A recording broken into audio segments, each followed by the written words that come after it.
आज माननीय अजितदादा यांच्या दुःखद निधनाची वार्ता ऐकून मन सुन्न झालं. खरं तर आम्ही दिल्लीला अधिवेशनासाठी येत असताना जसं फ्लाईट लँड झालं तशी ही न्यूज आम्हाला कळाली आणि कळल्यानंतर अक्षरशः आम्ही शॉक झालो की असं कसं होऊ शकते.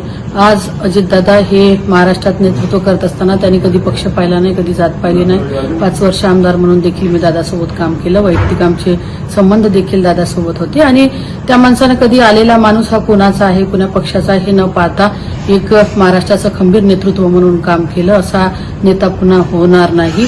शब्दाला जागणारा आणि महाराष्ट्राचं विजन ठेवणारा असा नेता म्हणजे अजितदादाची ती ओळख होती. पण आज त्यांच्या जाण्याने त्यांच्या कुटुंबावर आणि सगळ्या महाराष्ट्रावर शोकगळा पसरली आहे. आज दादाच्या जाण्यामुळे हा महाराष्ट्र पोरका झाला आहे आणि वैयक्तिक माझे देखील संबंध होते. माझ्या पतीच्या निधनानंतरही आवर्जून दादा मला भेट द्यायला आले. दवाखान्यात ऍडमिट केल्यानंतरही एअर अँब्युलन्सचा विषय झाला, तिथं देखील दादानी मला मदत केली. पर्सनली फोनवरती विचारपूस करत होते आणि त्यांनी राजकारणाच्या पलीकडे जाऊन संबंध कसे जोपासता येईल याचा देखील प्रयत्न प्रामाणिकपणे केला. पण आज दादाच्या जाण्यामुळे खरंच अतिशय दुःख झालं आणि हे दुःख ही पोकळी न भरून निघणारी आहे.